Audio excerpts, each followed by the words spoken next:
La main du pape Léon XIV s'est refermée sur le poignet de l'agent de sécurité avant que celui-ci ne puisse écarter la vieille femme de la pacarde argentée.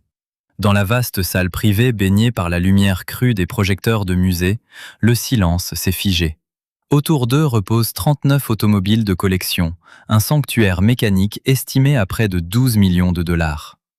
Devant la carrosserie impeccable, Margaret Hayes, 82 ans, tient entre ses deux mains une clé de contact en laiton. Au bout de la clé pend une petite étiquette en bois, polie par les décennies, où 3 mots ont été gravés au fer. Pour les trajets du dimanche. Son manteau bleu a été soigneusement brossé, mais l'une des manches a été réparée avec un fil d'une couleur discordante. De sa poche dépasse une correspondance de bus en papier, pliée et repliée en une bande si étroite qu'elle commence à se déchirer. Debout à quelques pas, l'évêque Adrian Bellamy brise le silence à voix basse en rappelant que les collectionneurs arriveront dans 23 minutes. L'évêque a bâti sa réputation sur une rigueur implacable. Il a hérité de dettes diocésaines, restauré des édifices, équilibré des bilans et reconquis de riches donateurs, répétant sans cesse qu'une église incapable de protéger son patrimoine ne peut servir personne. Pour lui, la présence de cette femme franchissant une porte d'accès restreint n'est qu'un incident mineur à régler avant l'échéance de midi. À midi précis, un panneau doré sur le mur du fond annonce le transfert juridique de la collection patrimoniale Saint-Anselme vers une fondation diocésaine nouvellement créée. Un montage légal conçu pour immuniser ces trésors contre de futures pressions budgétaires et les préserver intacts pour les générations à venir. Mais lorsque le souverain pontife interroge Margaret sur son trajet, la réalité brute fait irruption dans ce sanctuaire immaculé. 2 lignes de bus successives, puis une longue marche depuis l'autoroute, parce qu'aucun chauffeur paroissial n'était là pour la conduire. Le ministère des Transports pour personnes âgées, autrefois dédié à ces trajets, a été discrètement supprimé l'hiver précédent pour cause de non-rentabilité financière. L'injonction tombe, immédiate et tranchante. Le pape ordonne de verrouiller chaque issue. Aucune automobile ne quittera cette salle. Dans le bureau adjacent, les classeurs méticuleusement tenus par Bellamy révèlent une structure comptable irréprochable. Chaque véhicule appartient à une entité diocésaine. Chaque dépense porte une signature valide. Chaque restauration a été formellement approuvée par un comité. Il n'y a pas d'enveloppe d'argent dérobée ni de garage clandestin. La vérité est plus troublante. Le système a appris à qualifier d'acte pastoral la thésaurisation du prestige. Mais les chiffres imposent leur propre violence. Le ministère Saint-Christophe, qui desservait 7 paroisses et assurait le transport des fidèles âgés et isolés, a été liquidé pour une dépense annuelle jugée insoutenable de 186 000 $. La même année, le diocèse consacrait 1 800 000 $ à la restauration de 3 automobiles de parade. Sous les factures récentes de la pacarde, un document ancien surgit. Une fiche d'entretien jaunie, tachée de graisse, portant la mention « Voiture du dimanche de Saint-Christophe ». Au bas de la liste, parmi 14 noms de fidèles autrefois pris en charge de maison en maison, figure celui de Margaret Hayes. Cette pacarde argentée, sur laquelle 400 000 $ ont été investis pour lui rendre son éclat d'origine, n'était pas née comme un objet d'exposition. Elle avait été donnée par Thomas Hayes, le défunt mari de Margaret, réparé de ses mains d'ouvrier pour qu'aucun vieillard du quartier ne soit privé de la messe. Et à cette époque, le jeune prêtre qui prenait le volant chaque dimanche matin n'était autre que le père Adrian Bellamy lui-même. En abaissant le pare-soleil du véhicule, une vieille photographie glisse sur le cuir neuf. L'image capture le jeune prêtre Bellamy au volant, Thomas Hayes à ses côtés en tenue de travail, et 3 paroissiennes âgées souriantes sur la banquette arrière, au-dessus d'un engagement manuscrit. Personne ne reste seul le dimanche. Confronté à ce vestige de sa propre jeunesse, l'évêque tente d'invoquer la responsabilité institutionnelle, affirmant qu'un simple curé règle un problème individuel, tandis qu'un évêque doit préserver l'institution sur le long terme. Mais alors que les premiers moteurs des acheteurs résonnent déjà devant les grilles et que les juristes attendent la signature de midi, l'enquête pontificale bifurque hors du hall rutilant pour suivre les traces des oubliés. À 4 miles de là, dans le garage obscur de la paroisse Saint-Matthieu, dort le dernier fourgon Saint-Christophe aux pneus dégonflés et à la batterie morte, abritant sous sa poussière une feuille de route de 28 noms. Parmi eux, 11 portent la mention « confiné à domicile », condamné à l'isolement depuis la fermeture de la ligne. Plus troublant encore, l'ordre de suppression signé par Bellamy cache un transfert interne de 600 000 $ prélevés sur les réserves constituées par les anciens paroissiens, redirigés vers le compte général pour honorer les factures de restauration des automobiles. Le cadre légal a été respecté, mais la promesse fondatrice a été trahie. L'horloge marque 11h57. Dans 3 minutes, l'acte notarié doit transférer définitivement ces 12 millions de dollars d'actifs hors de toute portée. Les collectionneurs fortunés et les choristes s'apprêtent à célébrer le triomphe de la gestion patrimoniale. Mais lorsque les portes du hall vont s'ouvrir, ce n'est pas le protocole prévu qui s'apprête à faire son entrée. Face au choc imminent entre la logique infaillible d'un bilan comptable et la dette morale envers ceux qui ont tout donné, une question demeure suspendue au-dessus des carrosseries rutilantes. Que protège réellement une institution lorsqu'elle sacrifie les vivants au nom de la conservation de ses symboles? À 11h57, le compte à rebours administratif s'est brisé net sous la paume du pape Léon XIV, posé sans un mot sur les actes notariés. Dans le grand hall d'exposition, les lustres suspendus projettent une lumière crue sur le marbre poli, où les cordons de velours rouge maintiennent à distance le monde extérieur. L'évêque Adrian Bellamy, drapé dans la sobriété de sa soutane noire, tente de conserver cette impassibilité qui a forgé son autorité au fil des décennies. Pour lui, le protocole est une forteresse. Les avocats de la Fondation sont en place, les collectionneurs privés parcourent déjà les allées luxueuses avec leurs catalogues imprimés, et une chorale paroissiale attend sur l'estrade, ses dossiers de partition encore fermés entre les mains. Tout a été pensé pour sanctuariser l'ordre établi. Mais l'ordre établi ne résiste pas à l'irruption de la réalité que le pape a fait venir de l'ombre. Les lourdes portes latérales du hall s'ouvrent sur un vacarme mécanique qui déchire le silence feutré de la réception. Conduit par le diacre Louis Ortega, âgé de 71 ans et traînant sa jambe gauche abîmée par le temps, le vieux fourgon hors d'usage de la paroisse Saint-Mathieu pénètre lentement sur le dallage. C'est le véhicule abandonné quelques heures plus tôt au fond d'un garage poussiéreux, dont le moteur fatigué vient d'être ranimé en urgence à l'aide de câbles de démarrage.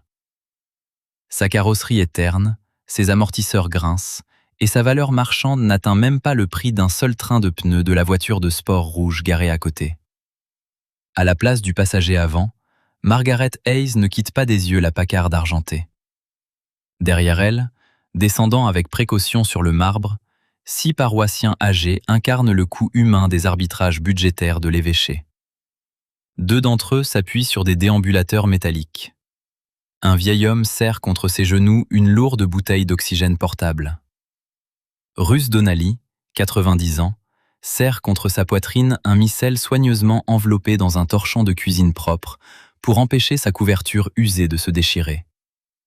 Bientôt, d'autres voitures ordinaires franchissent les portes, amenant les fidèles dont les noms étaient restés inscrits sur la feuille de route du ministère supprimé.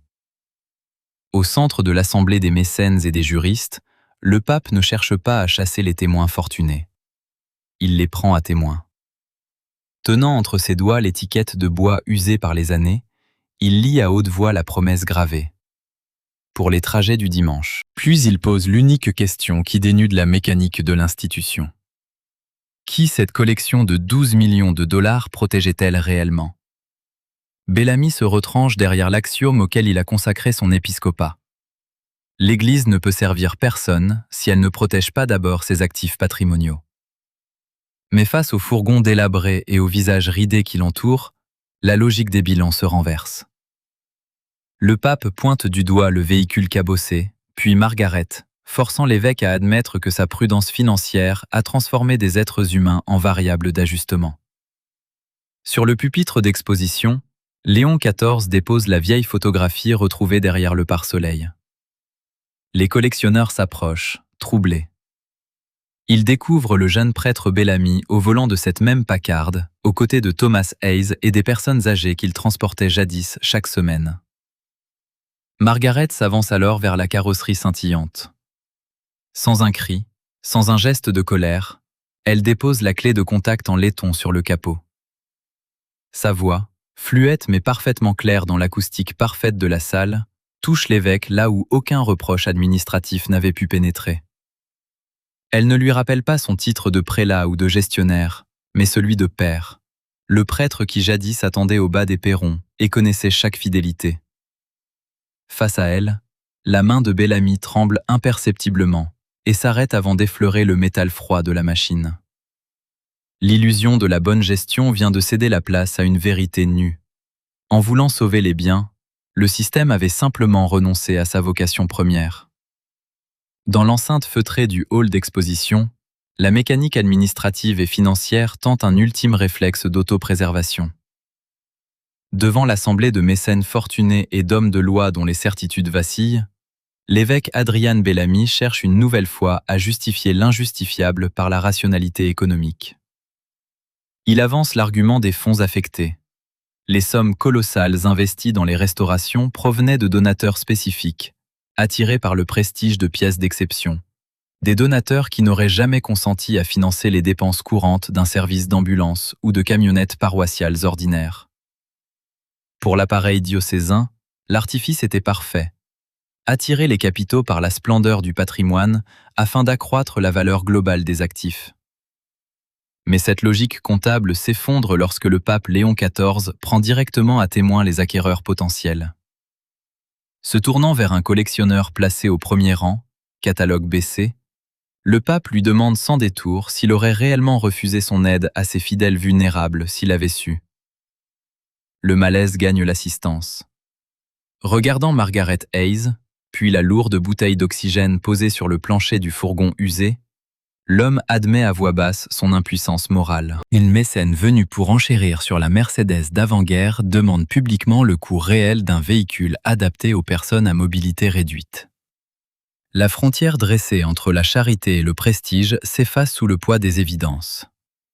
Le souverain pontife refuse les faux fuyants et les demi-mesures qui permettraient à l'institution de préserver sa dignité de façade au détriment de la vérité. Margaret n'a pas besoin d'excuses protocolaires rédigées pour ménager les réputations, mais de la restauration concrète de la promesse trahie. Dès lors, le verdict tombe, irrévocable, appuyé sur l'autorité souveraine. Le transfert de propriété prévu à midi est définitivement annulé. L'ensemble de la collection est immédiatement placé sous une tutelle indépendante et l'évêque Bellamy est démis de toute prérogative financière le temps qu'une enquête approfondie fasse la lumière sur les transferts internes de fonds. La décision ne laisse aucune place aux compromis institutionnels. 38 des 39 véhicules de prestige seront dispersés lors d'une grande vente aux enchères publiques et caritatives. Pas un seul dollar ne sera réinjecté dans les budgets d'apparat du diocèse. L'intégralité du produit de la vente servira à fonder Mercy Roads, un ministère diocésain permanent de transport et de soins mobiles destiné aux fidèles âgés, handicapés ou confinés chez eux. Les premiers fonds débloqués financeront 12 fourgons équipés pour fauteuils roulants et 3 dispensaires itinérants pour les communautés rurales, adossés à une réserve financière sanctuarisée pour garantir leur fonctionnement bien après l'extinction des projecteurs. Puis vient le sort de la 39e automobile, la Packard argentée. Elle ne sera ni vendue ni confinée sous les lumières stériles d'un musée. Elle reprendra sa mission originelle, transporter chaque dimanche les anciens à l'office et visiter les malades isolés durant la semaine, entretenus par des mécaniciens bénévoles avec l'étiquette de bois attachée à sa clé. Et lorsque Bellamy, le regard vide, demande qui assurera le service de ce véhicule, Léon XIV lui remet entre les mains la feuille de route poussiéreuse trouvée dans le garage. C'est l'évêque lui-même qui en prendra le volant. Ce n'est pas une sentence d'humiliation, rappelle le pape devant l'assemblée silencieuse, car l'humiliation consistait à forcer une femme de 82 ans à traverser 2 lignes de bus pour comprendre pourquoi son église l'avait abandonnée. Le service pastoral est le seul chemin par lequel la vérité devient repentance. Bellamy baisse les yeux sur la liste et lit le premier nom, Russ Donnelly. La tension dans le hall atteint son comble tandis que l'ancien prélat gestionnaire doit accomplir son premier geste de soumission envers la réalité humaine qu'il avait effacée des bilans. Au cœur du grand hall d'exposition, le silence n'est plus celui, feutré et révérencieux, des galeries d'art privé. C'est une stupeur dense, presque minérale, qui pèse sur l'assemblée des juristes, des collectionneurs fortunés et des membres du clergé. Devant eux, La hiérarchie séculaire et l'appareil administratif viennent d'être dépouillés de leur vernis institutionnel par une injonction sans appel. L'évêque Adrian Bellamy a les yeux rivés sur la feuille de route poussiéreuse posée dans sa main. Il y lit distinctement le premier nom inscrit à l'encre décolorée. Ruth Donnelly. À l'autre bout de l'allée centrale, la vieille femme de 90 ans, vêtue de son manteau usé et tenant toujours son missel serré dans un torchon de cuisine, lève timidement la main avec l'humilité docile d'une écolière d'autrefois. La distance qui la sépare du prélat ne se mesure pas seulement en mètres sur ce sol de marbre immaculé, mais en décennies de déconnexion administrative. Bellamy s'avance lentement vers elle. Il ne tente aucun discours, ne cherche plus aucune formule théologique pour masquer la rupture. Ses pas résonnent sans écho. Arrivé à la hauteur de route, il s'empare avec précaution de son déambulateur métallique, le plie avec des gestes mesurés et va le déposer dans le coffre tapissé de la Packard argentée. Sous le regard médusé des acheteurs qui comptaient acquérir ces joyaux mécaniques quelques minutes plus tôt, l'évêque ouvre ensuite la portière arrière du luxueux véhicule. Il soutient le bras de la nonagénaire pour l'aider à prendre place sur le cuir neuf, là où les estimations financières n'avaient prévu que le passage de gants blancs d'experts. Margaret Hayes se tient toujours près de la portière passager, observant chaque mouvement. Lorsque Bellamy se tourne enfin vers elle, son visage a perdu toute l'arrogance tranquille du gestionnaire. Il lui murmure qu'il s'était souvenu de la valeur marchande de la voiture, mais qu'il en avait complètement oublié la valeur du voyage. Margaret le dévisage avec gravité avant de lui glisser un conseil d'une simplicité désarmante. De conduire prudemment, car Ruth a toujours eu peur dans les virages serrés. Ce geste brise irréversiblement les codes du décorum. Sur l'estrade, la chorale paroissiale abandonne son programme musical protocolaire et entonne spontanément un vieil cantique que Margaret et les siens connaissent par cœur depuis leur jeunesse. L'immense panneau doré qui proclamait l'avènement de la fondation patrimoniale est décroché du mur par le souverain pontife. À sa place, le diacre Louis Ortega vient suspendre la feuille de route froissée, couverte de noms et de ratures au crayon. Sur chaque automobile de prestige, les fiches d'enchères sont retirées pour être remplacées par une note manuscrite expliquant ce que financera la vente publique de chaque modèle. Sur la voiture de sport rouge italienne, estimée à plus de 2 millions de dollars, une inscription concise scelle la nouvelle vocation des lieux. Cette voiture ramènera les oubliés à la maison. Avant que le convoi ne quitte le hall, Margaret s'installe sur le siège avant passager. L'évêque Bellamy prend place derrière le grand volant en bakélite. Ses mains s'ajustent précisément à 10h10, adoptant sans hésiter la position exacte que Thomas Hayes lui avait enseignée 30 ans auparavant dans ce même habitacle. Les grands portails de fer s'ouvrent alors en grand sur la lumière du jour. Dans un souffle continu, la Packard argentée roule vers la sortie, emportant Margaret, Ruth et 2 veufs isolés qui n'avaient plus franchi le seuil d'une église depuis l'arrêt du service des transports. Derrière elle s'élance le vieux fourgon paroissial ranimé, refermant définitivement l'ère où les machines valaient plus que les fidèles. 6 mois plus tard, la transformation des lieux n'est pas seulement symbolique, elle s'inscrit dans la matière même du quotidien diocésain. Dans le grand hall d'exposition, l'atmosphère stérile de musées privés et les vapeurs de cire lustrante ont totalement disparu. L'air y est désormais saturé des odeurs ordinaires et vivantes de café chaud, de caoutchouc neuf et de moteurs en marche. Là où étincelaient les 2 Rolls-Royce et la voiture de sport italienne sous des spots directionnels, sont désormais stationnés les fourgons modernes du ministère Mercy Roads, équipés de rampes d'accès pour fauteuils roulants et de matériel médical adapté. Des mécaniciens retraités y travaillent quotidiennement aux côtés de jeunes apprentis, assurant l'entretien d'une flotte entièrement vouée au service des paroisses rurales et des quartiers délaissés. De toute l'ancienne collection de 39 véhicules de prestige, une seule automobile est restée, la Packard argentée.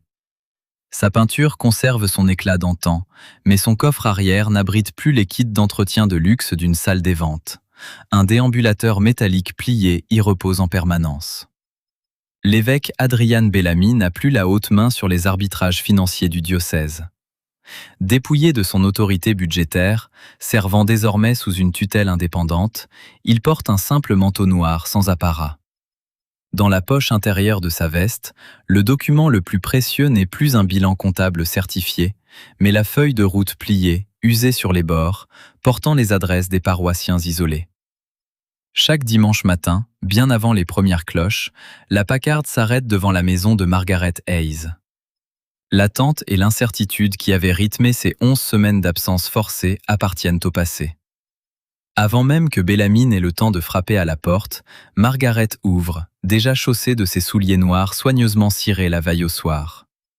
Ensemble, ils prennent la route pour la tournée matinale. À l'arrêt suivant, ils retrouvent Ruth Donnelly, qui monte avec lenteur en serrant son vieux missel enveloppé dans son torchon de cuisine, rassurée par la conduite mesurée du prélat, qui prend soin d'éviter les secousses dans chaque virage. Au dernier arrêt de la feuille de route, devant une maison modeste, une veuve de 93 ans se tient immobile derrière sa porte moustiquaire. Elle hésite à sortir, persuadée dans sa solitude que cette grande automobile d'un autre temps s'est trompée d'adresse. Margaret abaisse alors la vitre avant et brise le silence d'une phrase toute simple. « Nous vous attendions ». La vieille femme s'avance, franchit le perron et s'installe lentement sur la banquette. Avant que la voiture ne s'engage sur l'asphalte, son regard est attiré par la colonne de direction. Au bout de la clé en laiton, l'étiquette de bois usé se balance doucement sous ses yeux. Du bout du doigt, elle effleure les 3 mots gravés autrefois par les mains de Thomas Hayes, pour les trajets du dimanche. La Packard s'élance à nouveau, transportant 4 fidèles vers l'église paroissiale qu'ils croyaient ne plus jamais pouvoir franchir de leur vivant. L'évêque avait jadis amassé 39 chefs-d'œuvre mécaniques pour préserver le prestige d'une institution, mais ces machines ne servaient qu'à contempler leur propre éclat. En les restituant à leur destination humaine, le souverain pontife les a transformés en chemin d'accès vers les personnes oubliées. Et en ce matin de dimanche paisible, la valeur absolue de cette automobile de légende ne réside plus dans le prix qu'un collectionneur fortuné accepterait d'inscrire sur un chèque, mais dans la promesse fondatrice enfin rétablie. Personne ne reste seul le dimanche.